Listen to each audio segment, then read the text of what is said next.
Assalamu alaikum wa rahmatullahi wa barakatuh, mes frères et sœurs, j'espère que vous allez bien, moi alhamdoulilah, tout va bien. On est le 9 juillet, il fait chaud, alors faites attention à vous, prenez soin de vous, buvez beaucoup d'eau, mettez-vous à l'ombre et profitez, voilà, profitez du temps. Et n'abandonnez jamais, d'accord. Alors aujourd'hui, on va parler de la notion de la négligence. Alors, en fait, qu'est-ce que la négligence? Qu'est-ce que le fait de négliger? Là, je vais vous poser une question maintenant. Par exemple, ah non, en fait, je vais dire ce que j'ai à dire directement finalement. En fait, faire la prière, faut savoir que quand on fait la prière, on se met dans un état de concentration totale, on est en direct avec le Seigneur, il n'y a pas d'intermédiaire, c'est toi et le Seigneur directement. Et malheureusement, ça, on voit que dans certaines prières, c'est assez négligé. Les gens euh, ils prient un peu à la va-vite, certains peuvent prier à la va-vite, d'autres peuvent carrément négliger les horaires de prière. Dites-vous en fait, dans chaque action que vous faites pour satisfaire le Seigneur, il faut à aucun moment penser à la négligence. Bien sûr, on ne peut pas tout faire. On est humain. Là, c'est un humain de faire toutes les bonnes actions possibles au monde et éviter tous les péchés. C'est impossible. C'est impossible. Et de toute façon, c'est notre but. Notre but de l'humain, c'est de faire des péchés. En fait, l'humain, il fait des erreurs. Mais à toi de choisir si tu vas te repentir ou si tu vas rester dans ce péché, en fait, justement. Et c'est là toute la notion, en fait. Parce que certains ont choisi de repentir. C'est bien, alhamdoulilah. Et j'encourage toutes les personnes et j'aiderai au maximum. Mais maintenant, il ne faut pas tomber dans une routine et une négligence extrême. Par exemple, au bout de 6-7 mois, tu commences à un petit peu délaisser ou tu commences à être moins concentré. C'est vrai que ça peut arriver. Ça m'est arrivé d'être moins concentré dans les salades, dans les prières. Ça arrive à tout le monde. Ça arrive à tout le monde. J'ai même fait une vidéo sur les baisses de foi. Et ça aussi, ça arrive à énormément de monde. Il faut savoir que dans les... en fait, la négligence, c'est vraiment une ruse du shaitan. C'est une ruse de Satan parce que t'as pas envie. En fait, souvent, on néglige par lenteur, par paresse, par impatience, parce qu'on a envie de faire autre chose rapidement. On peut rentabiliser notre temps autre part souvent, ou juste on a la flemme. Mais dites-vous que chaque seconde effectuée dans cette patience, dans cet effort, chaque milliseconde que vous faites comment on s'appelle, chaque milliseconde que vous faites, pardon, pour cet effort, pour cet acte, même juste le fait de se retenir, de pas être impatient et de se concentrer à 100%, et bah ça améliore ta foi. Voilà. Ça, je te garantis, ça améliore ta foi. Et en plus, tu tiens des bonnes actions. Il faut savoir que chaque effort fait pour la religion, quand on n'a pas envie de le faire, quand on a la flemme, quand on est fatigué et tout, ça améliore la foi. Et chaque refus de tentation d'un péché, genre le fait de refuser de faire un péché, même ça, tu gagnes une bonne action. Même là-dedans, tu gagnes une bonne action, subhanallah. En fait, vraiment, la négligence est quelque chose de trop important. Parce que, malheureusement, le jour du jugement, certains, ils ne sauront même pas quoi dire en fait de leur propre religion. Pourquoi? Parce qu'ils ont négligé. Parce qu'ils ont négligé l'apprentissage. Ils ont négligé les connaissances, en fait.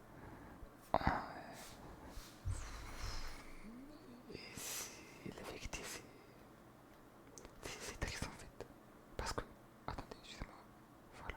En fait, on est là pour faire l'effort. On est là pour... excusez-moi.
ça j'en ai déjà parlé plusieurs fois, c'est primordial.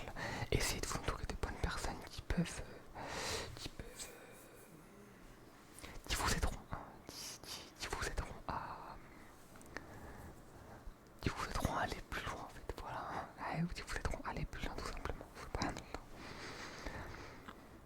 Entourez-vous de personnes qui veulent s'améliorer, pas de dormeurs ou même dans le travail de partout. Entourez-vous de gens qui, qui travaillent, qui ont des objectifs, qui veulent réussir, que ce soit dans l'ici-bas ou dans l'au-delà. Il y a souvent des gens qui travaillent énormément, ils disent la donnent à fond pour l'ici-bas, ils travaillent énormément. Et il y a d'autres personnes qui les taillent en mode ouais mais il fait trop de choses pour l'ici-bas, il fait un pour l'au-delà, c'est ce qu'il fait. Mais lui il fait au moins. Subhanallah, lui il fait pendant que certains ouvrent leur bouche. Donc au lieu de se mêler des affaires des autres, mêlons-nous plutôt de nos points à nous, hein, de nos objectifs, de nos projets. Parce qu'en fait, les gens qui parlent, c'est malheureusement souvent ceux qui galèrent, qui veulent pas faire l'effort et qui veulent pas voir les autres faire des efforts. Faites des efforts, même, je vous jure que même quand vous faites des efforts dans le travail, vous gagnez des hasanettes et en plus, je suis sûr que ça peut améliorer la foi parce que tu fais un effort, tu fais une action pour ta vie future. Si tu commences ton travail par bismillah, tu le fais pour Allah, tu travailles pour Allah. Donc déjà, tu gagnes des hasanettes en fait. Et en plus, tu fais ça pour ta famille plus tard. T'aimerais fonder une famille. Fonder une famille. Donc, tu...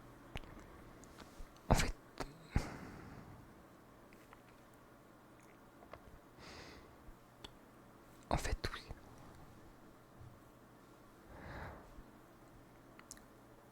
Je pense que, en fait, il y a un équilibre.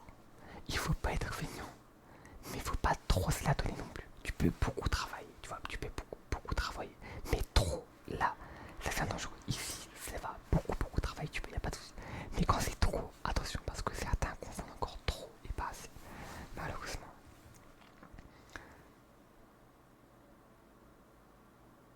Mais souvent, les gens qui travaillent beaucoup, ils ne sont pas trop négligents normalement. Donc, encore une fois, le fait de travailler, de se donner les moyens de faire des efforts qu'on n'a pas envie de faire, encore une fois, ça peut t'éloigner de la négligence. Juste avant, j'aimerais aussi vous parler d'un sujet.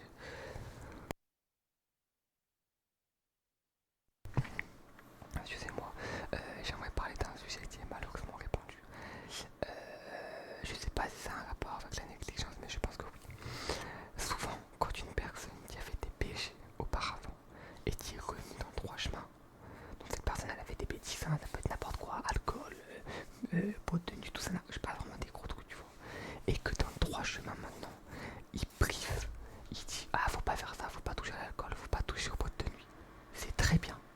Et t'en as d'autres malheureusement. Qu'est-ce qu'ils vont faire? Ils vont dire ouais mais pourquoi tu parles? Toi tu étais comme ça avant. Subhanallah, je ne sais même pas comment c'est possible déjà qu'une personne puisse sortir ça de sa bouche. Parce que quand tu alignes deux neurones, normalement tu sors pas ça en fait. En fait, même quand t'as une foi, genre tu ne sors pas ça. Même quand t'as la foi, je pense que tu peux pas sortir ça. Parce que pour eux, logiquement du coup, ça voudrait dire que puisque t'as fait ça, t'as pas le droit t'as pas le droit de blâmer les bêtises. Puisque tu l'as fait, bah non, tu l'as fait toi avant. Mais subhanallah, c'était avant. Alors n'écoutez jamais. N'écoutez jamais les gens qui vont vous blâmer sur votre passé. Peut-être que vous avez fait des erreurs, peut-être que tu as fait énormément d'erreurs, des dingueries monumentales peut-être. Mais ne te blâme, ne te laisse pas avoir par les bêtises des autres.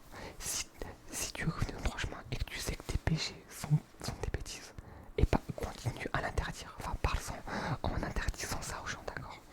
Jamais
par exemple, les ablutions. Imaginons que toi t'es une personne qui fasse tout le temps les ablutions 3 fois d'affilée et que finalement tu commences à les faire une fois. Parce qu'il faut savoir, pour ceux qui ne savent pas, pour ceux qui ne sont pas musulmans, nous les musulmans, avant chaque prière, on se purifie en faisant les ablutions. Donc on se mouille les mains, la bouche, le nez, le visage, les avant-bras, les cheveux, les oreilles et les pieds. Et en fait, l'obligation c'est de le faire une fois. Et la sunna, donc l'action que le prophète sallallahu alayhi wa sallam faisait, c'est de la faire 3 fois. Et t'as des gens par exemple, ils la font 3 fois. Je vais vous donner un exemple. Et petit à petit, ils commencent à arrêter de la faire 3 fois. Ils passent à 2, et ils passent à 1. Et pas ça, c'est une négligence, mais qui n'est pas mauvaise. Parce que tu ne sors pas de l'obligation. C'est à partir du moment où tu commences à sortir de l'obligation que ça commence à être dangereux. Quand tu commences à trop bâcler tes ablutions, quand tu commences à négliger en fait tes ablutions, tout a un prix. Faites attention à ce que vous faites, c'est tout. Mais surtout, tout est pardonnable, subhanallah. Donc, n'oubliez jamais pourquoi on fait la salade. N'oubliez jamais pourquoi on est ici. N'oubliez pas que cette terre, Adam a été envoyé sur cette terre en tant que puni, en fait. C'était une personne punie quand il était sur cette terre. Au début, il était en fait puni. Donc, comment est-ce que je peux dire ça en fait? Voilà. Ne... Faites ce que vous avez à faire en fait sans négliger la vérité. Comme par exemple aussi, la prière, tout simplement. Quand on prie, souvent ça arrive de faire aller Allah Akbar. Là tu commences à débiter, tu commences à lire les sourates très rapidement. Prends ton temps. Moi j'ai une astuce, c'est que je me dis, en fait, dites-toi qu'avant chaque prière, genre avant que tu fasses le premier takbir, tu te dises pourquoi est-ce que tu l'as fait, pourquoi est-ce que tu vas faire ça. Et même si t'es précis, tu attends 5 à 10 secondes, tu réfléchis. C'est pas 5 à 10 secondes qui vont tuer ta journée, hein, t'inquiète pas, t'attends juste 5 ou 10 secondes de plus dans ta prière. Tu attends avant de la faire et tu réfléchis. Et je te promets que ça va te détendre. Voilà. Ça va te reconcentrer, je pense. Voilà. C'est vraiment des choses qui est très utiles, surtout pour les prières. Tu attends, limite, pendant que tu vas faire tes prières, t'attends les mains à l'air 2 secondes, t'attends.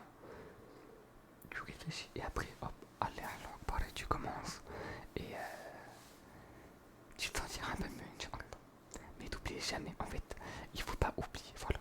La négligence vient aussi avec l'oubli. Et les plaisirs malsains de ce monde. Donc ne vous laissez pas tenter par ces plaisirs malsains. N'oubliez pas. Et vous ne serez pas négligent, tout simplement. Vous ne serez pas négligent. Subhanallah. Ça va être une courte vidéo aujourd'hui, hein, 15 minutes, 16 minutes, tu vois par là. Je pense avoir tout dit par rapport à la négligence. J'avais pas de notes du tout, hein, j'avais vraiment 0 note là. J'espère que j'ai parlé doucement, encore une fois, je sais très bien que j'ai pas parlé doucement. J'ai débité, encore une fois, j'ai négligé. Voilà, j'ai négligé. J'ai parlé trop vite. En fait, c'est quand je suis trop à fond dedans, quand je suis trop à fond dedans que j'ai. En fait, pour moi, ça, au moins, j'aime bien faire ça, c'est le plus important. Mais voilà, je pense que c'est tout ce que j'avais à dire par rapport à la négligence, vraiment. Oui, je pense que c'est tout. Et aussi, beaucoup de gens négligent. Vous savez pourquoi? Parce qu'ils ont un manque de connaissances sur la religion. Et oui, les gens prient parce que leurs familles ont prié souvent. Et ça fait ça pendant longtemps. Et c'est qu'à la fin de leur vie qu'ils s'en rendent compte. Après, c'est jamais trop tard. Même si c'est à la fin de ta vie. Même si c'est 70, 80 ans. C'est jamais trop tard. N'oubliez jamais ça. Bon, en tout cas, je vais terminer ces barakallahu fikum de m'avoir écouté, mes frères et sœurs. Prenez soin de vous, attention avec la chaleur. Et assalamu alaikum.